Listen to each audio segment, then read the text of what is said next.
I just realized we're a few weeks deep into our Halloween reviews, and I have yet to wear a costume. I mean, I guess I could wear like a seasonal suit or something like that, except I don't have any patches to put on this. What? Spookylicious Pop-Tarts. Sure, that'll do. Perfect. I would eat them, but I don't want to get 1,000 messages saying how weird it is to eat them cold. Today we're looking at a talking animal movie with the voice of Eric Roberts. Yes, there's more than one! This time it's called A Halloween Puppy. I guess I should say that sometimes it's called A Halloween Puppy. Other times you can find it under the title of A Magic Puppy. Starring not the same dog from this movie. That way someone could come across the movie and think that it's not a seasonal film, so they can watch it regardless of it being October or not. That is brilliant. And by brilliant, I mean sleazy. And just who in the hell made this? To answer that, all you need to do is look at the box cover. Look familiar? It should. It's a David Dakota film whose family movie box art is similar to each other, just as every slasher cover from the mid-90s is similar to one another. I know what you might be thinking. Well, this is exactly the kind of movie we would get in a post-A Talking Cat world. Except you would be wrong. A Talking Cat was made in 2013, and this film was made in 2012, making A Talking Cat a product of a post-Halloween puppy world.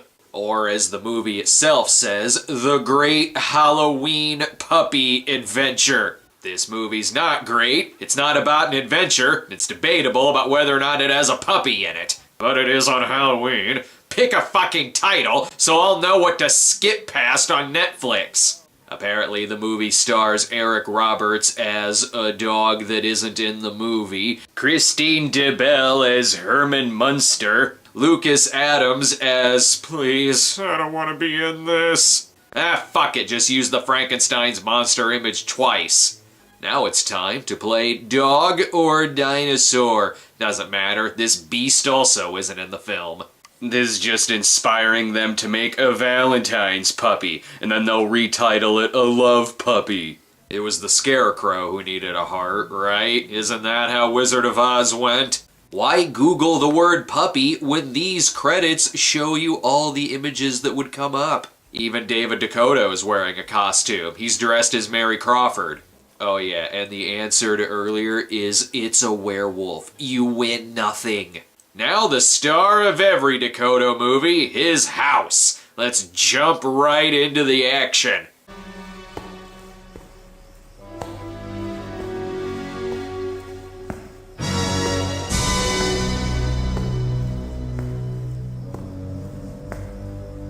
What do you mean nothing happens in a Dakota movie? You see movement, don't you? This is Linda and Adam. They have a special mother-son relationship. Indeed. Well, I got you this. I thought my son could appreciate a fully chewed chew toy. She thinks he's a dog. Meanwhile, in heaven, thanks for telling us the date, things are quite tough around this giant household. Okay, I'm not working the night shift at the pet hospital, so you can hang around here watching ghoul movies and playing video games all day? And eating pizza rolls. You live in a fucking mansion! Your shitter is bigger than my basement, and explaining it'll just make it worse. We live like people who got a great deal on a short-term rental because a formerly sick Pekingese had a very grateful owner who also just happened to be a real estate agent. Bullshit! Adam doesn't approve of his mother's boyfriend Ted, but he sure loves himself. Bring me a present? No, it's a book. I see it's a book. You have a lot of them. I like to read. It's overrated. Don't make me angry. You won't like me when I'm angry. You're cute when you're mad. Well, it doesn't matter if it's one of Dakota's 1313 gay movies or if it's the family film. Someone's gonna get cocky. And I think Eric Roberts is only in this because he was promised dessert. Hi, gang. Hey, Ted. Okay. So, how's your week, Linda? Yeah, my week was fine. Good stuff. So, what movies do we have tonight? You were in The Pope of Greenwich Village. Eric Roberts, aside from being extremely talented, has one of the most fascinating movie careers of all time. He's a man with such a constant workload that you can see him on both ends of the movie spectrum. You want to see Eric Roberts in a Christopher Nolan film? You can. You want to see him in a David Dakota film? You can. Or how about a P.T. Anderson movie? Absolutely. A Human Centipede film? Totally. All within a few years of each other. And one thing that they all have in common is that Eric Roberts, despite the movie's lack of ambition, doesn't sleepwalk through them. Well, I mean, there must be places that you want to visit or things you want to do or places you... I mean, you never really talk about yourself. Oh, baby. I'm boring. I'll do whatever you want to, but I'm happy. I don't want to mess with what we have. I love you. I'll be late. Gotta go. Have a good day. You too. Budget schmudget. You hire Eric Roberts, you get Eric Roberts. More than I can say about these other characters, including Adam and his love interest Molly. Look at this. It looks cool. Kind of like the Necromicon. The Necromicon? Do we not have enough in the budget for another line reading? What? The Never mind, I'll just show you the movies. Yeah, then maybe you can pronounce it right. Molly tells him about her spell book, but I'm more distracted by her shooing flies away from her face. There's also a couple bullies in town known as the twins. You can tell because they don't fucking look alike, nor do they look the same age. Halloween, huh? I like Halloween. I like seeing little kids scream. And they may be child murderers, but at the least, they're thieves. I'm kind of using it. Like my brother said, we're taking some of your stuff. I'll be a good little neighbor. Uh-huh, okay. Hey cops, I'm being robbed. End of predicament. And worse yet, no one stops them from taking his shit. Sorry, bud. We can go get some more Halloween decorations later. Or you could kick the twins' ass for coming onto your property and stealing from you. Adam brushes it off by saying the box was full of moldy newspapers, except it so wasn't. And get used to these fucking transitions. Linda wants to get closer to Ted, who people deem as boring and predictable, so they plan a trip to a cabin for the weekend. Oh, I will make it up to you, I promise. Thank you so much. And I guess they're taking a pumpkin with them. This poor girl, however, just has to listen to Adam bitch all day. I like watching as many horror movies as I can on 3 separate screens while eating piles of candy pretending that it's human flesh. Now, I don't like to be able to do any of those things. You're helping your mom out, though. You're doing a good thing. Yippee. You're a good guy. That's why I like you. Honey, I also had to say this to the girl and a talking cat, but I don't think he's into you. But he is into drama club. Why? Why? I'll find something to cheer you up. I promise. Why? Yes, why? Why the ghost transition? Ted has to pick his car up from the shop. Don't know why. He could use the car that's already in Dakota's house. But he is thrilled about going to the cabin for very zen reasons. That sounds pretty nice. Do they have a hammock there? Or a rope swing? They might. Cool. Eric has it in his contract that all of his movie sets must have at least one of those things. Molly and Adam are hanging out in an abandoned rainforest cafe so they can play with the spell book. I'm curious where you got all these candles and potions and stuff, though, if this is all just mumbo jumbo. It's just interesting. It's not. But then shit gets serious. Okay, we say these words. Ted, Klaatu, Barada, Nikto. Oh, yes, I know that spell. It's the one that changes the channel from a Halloween puppy to Army of Darkness. Not only are they not on set at the same time, but I don't think they're even in the same state! And that is not the funniest part of this scene. Adam, Molly, what are you kids doing? Nothing? An art project. Yeah, for science. Neato! No one has ever been this excited to be in a David Dakota movie. Oh, and there's more. Apparently no one saw this happen, as they laugh it off and Ted goes to bed. Oh, why am I so tired? Beats me. Over here it's midnight, but on your end it's high noon. Pumpkin. By the way, we're 25 minutes in, and there's not a single puppy in sight. But there is a ghost. I guess the ghost is the signal that Ted has now been turned into a dog. Adam! Get down here! Adam! Linda! Oh, hi. Sorry I fell asleep on the couch. That doesn't look like a puppy. And it does look like the dog on the cover, which is more than I can say about a talking cat.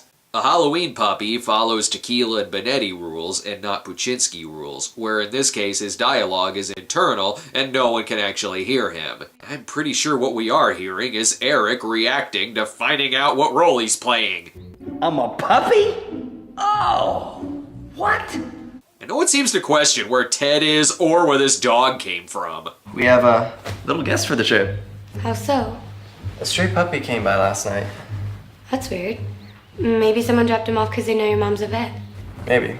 Yeah, that's how that works. Hey, honey, the dog is sick. Oh, just drop him off on the vet's porch. Oh, nice outfits, guys. Is it yesterday already? So we decided to come back for some more Halloween props because the box you gave us is filled with rotten newspapers. No, it wasn't. This whole turning into a dog thing seems to have really improved Ted's day. Hey, what's that smell? Oh boy, everything smells so good. Oh God, I like it in the car. Yes, I do. Ooh, someone's making bacon and waffles. Oh boy, can I stick my head out the window? Please, I love the car. I hope to someday achieve the natural high that Eric is on in this. The movie has other David Dakota familiars as well, such as water, steamy mountain, and yes, rambly driving scenes just like the one in A Talking Cat. Like, who wants an actual Zombies are pumpkin in crawling here. out of the ground? I want a freaking jack-o'-lantern. We can carve one. You if made we have time. jack-o'-lantern. Did you bring this up? Didn't think so, because we're out in the middle of nowhere. Oh, don't listen to her. You're just big. You're not chubby. You're not chubby puppy. You're not chubby puppy. Oh my gosh. Oh. Oh, well, that's one way to get this movie to 76 minutes.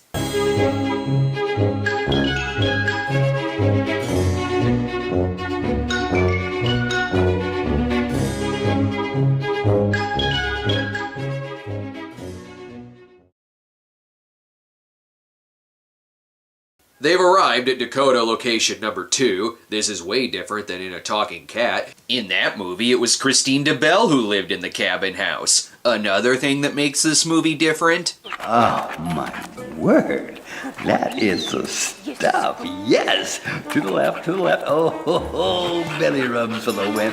Oh yeah. Why does this movie have a sex scene? Eric Roberts' talking animal audio is a bit better this time around. It doesn't sound like he's being recorded off of an answering machine. I like the woods. Always have. You don't get me wrong. I like to be indoors in a nice fluffy bed as much as anyone. Plus, he just sounds happier in this. Wow, look at this, a tail. Okay, that's pretty nifty. Turning into a dog is the greatest thing to happen to Ted. Or it's the greatest thing to happen to Eric Roberts. Pumpkin. Molly and Anna meet up with Cindy Brady. No need to act surprised. It credits her on the cover as Brady Bunch's Susan Olsen. Oh, what? No boy who stole the elephant, Susan Olsen? They talk more about the spell casting, but screw that.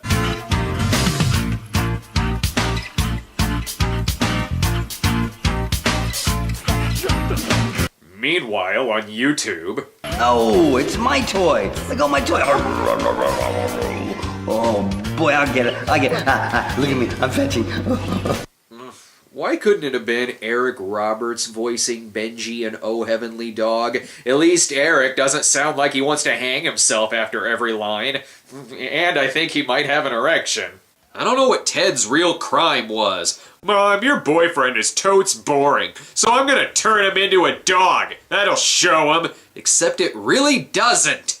Thank God someone here knows exactly what spells these are. I mean, we didn't do it right. Besides, we were just fooling around. Oh, honey, you know as well as I do. There's no such thing as fooling around. Oh yeah? Then explain blue balls to me. You can cut this sexual tension with a spork. You know, Molly here is quite the wealth of information on these things. You might ask her about it someday. Yeah, I probably should. After he asks out the twins. And when they get done with their stupid shtick. Oh my! What? Oh, it's happening! What is it? Haven't you noticed? What? Your hands have turned into tentacles! If you're wondering what drugs the actors are on, maybe it's a clue that one of the characters is named Molly. Who knew? Chewing on stuff could be so relaxing. No. Or that the dog is on grass. And shouldn't she be wondering where her boyfriend is? Okay, you could put the dog in the movie, but half the running time has to be someone petting him. Water. Ah, good, she's done playing with the dog. Ted should have been here by now. He hasn't called, I can't reach him on his cell. You would have realized this if you didn't spend the last 12 hours dry humping the dog. Now the serious part where Linda opens up about Ted. Let's see, how do I put this? Have you ever wanted a boy to notice you in a romantic way?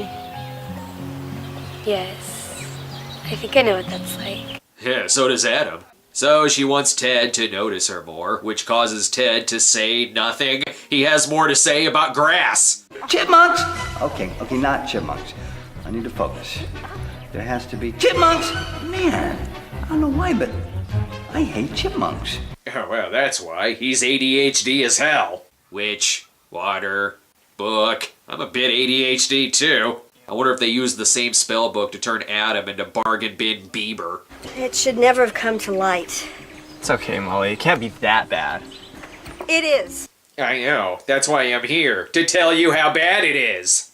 I guess the spell worked because they did it on Halloween, except they did it the night before. And while this banter is reminding me of other movies like The Day the Earth Stood Still and Army of Darkness, the explanation here is one of a kind. You didn't say Nikto? No, I didn't. See, we couldn't have transformed anyone. Perhaps. As long as no one said Nito. Wait, what? Nito! What? He was turned into a dog through the power of outdated slang? Poppycock! So to turn him back, they have to say the words in reverse order. I can't be certain if you'll ever have the power to change him back again. And if that's the case, then he could be a puppy forever. I don't think he would mind that. And no need to get more stupid, movie. If you're some wisdom dispensing witch, prove it.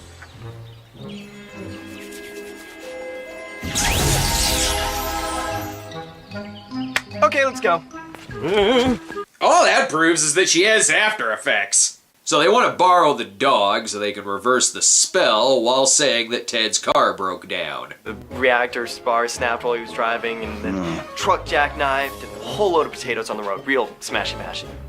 That doesn't make any sense. A little late for that complaint. Pumpkins and ghosts. But the real climax, however... I want to know. I'm sure it's gonna be great. I'm sure it'll be a great surprise. I don't know if I love surprises. Okay, I love surprises. I can't wait. Oh my gosh, it's gonna be so fun. Definitely got a surprise for I'm sure it'll be great. More rambly driving. It's okay if this movie is 60 minutes long. It doesn't need to push 80 minutes. If you squint your eyes, at least this shot looks like it belongs in a movie. Ted had better make all this up to Linda. Linda, one way or another, I'm gonna surprise the heck out of you. Oh yes, with a ghost. Or by shitting in her shoes. Oh, what a great shot. That's totally at night. Sure hope they use this in A Talking Cat. They're ready to reverse the spell, except the twins show up to steal the book, and also the Sasquatch costume from 1313 Bigfoot Island. Only one way to get their book back. Where's the book? I'm sorry, Adam. They took it. Who? The twins. The twins. They said if we want it back, we have to go through their haunted house. Why? Call the cops! They're stealing your shit! Wow, really spooky, in a we're getting ready to bug bomb this place kind of way. This haunted mansion is so lame, even Eddie Murphy wouldn't star in it. Turns out they don't really want the book, they want an orgy. And they might be murderers. You're gonna lay down on our altar and be our victim for the week. Yeah, we're gonna kill you over and over again all night and spray you with fake blood and guts and stuff. If you're gonna kill them, why do you need fake blood? For fuck's sake, just take the book and get the hell out of there. Ah! We're all gonna die! Nikki, save me!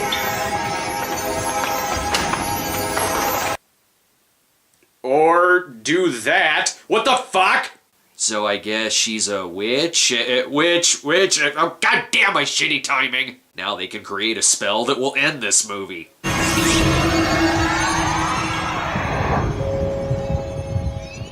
Puppy Ted is gone. Great. Now once more, but act like you give a shit. I don't know if the spell turned Ted back into a person, but it turned the sky from nighttime to broad fucking daylight. Where could Ted be? Oh, wow! Ah, good. Ted's back, but he's still high off of that grass. But at least he's learned to express his feelings and be a much better boyfriend. You deserve a man who will break out of his comfort zone and encourage you to do the same. And vice versa. Especially vice versa. Okay. When it comes to us, I value you more than you can ever know. But I've been so afraid to rock the boat, I didn't even notice it wasn't moving. Stop being so damn charming, Eric Roberts. This movie doesn't deserve you. The twins show up to return the stolen items, but they are permanently stuck in nighttime. And Ted is stuck acting like someone who's still a dog. More. Higher. Oh yeah. No, do it. Oh yeah. If this movie doesn't end with Eric licking his own balls, I'm gonna consider it a huge disappointment. Now's the part where Adam has to learn to swim to impress her. Okay, Ted's not a dog anymore. Why is this still going? It can't be for the romance. So, does this mean you're my girlfriend? If better, or I'll turn you into a frog. Oh, will you? I'd buy him turning into a frog more than I buy this relationship. Oh, and did I say the movie was 76 minutes? I meant 68 minutes with 8 minutes of ending credits, because there wasn't enough stock dog footage, apparently. Well, I must say that this was not a very well-made movie. But I could be wrong in my assumption, since the back of the box clearly states that it's fun for the whole family. Says no one. I want to punch that quote more than I want to punch this kid's, oh, this guy, am I right, face. You gotta love any DVD that not only doesn't have an insert, but also, has that distinct new car smell. That is, if you poured gasoline on that new car. You may be wondering, what's the worst film? Halloween Puppy or A Talking Cat? Does it matter? Okay, this one has on-screen Eric Roberts, better audio, a little less water, but more shitty day for night, and no Ted licking his own balls, and more endless driving scenes. But it was shorter, and again, there was on-screen Eric Roberts acting like a younger version of Creed Bratton, so sure, I guess it's better. You know what it's also better than? A Medea Halloween! But I sure am holding out hope for an Easter Bunny puppy. We've got one more movie this Halloween, and clearly that means it'll be on the producer's cut of A Halloween Puppy. Just kidding. This movie doesn't have a producer. Does anyone know any good horror movies? Ooh!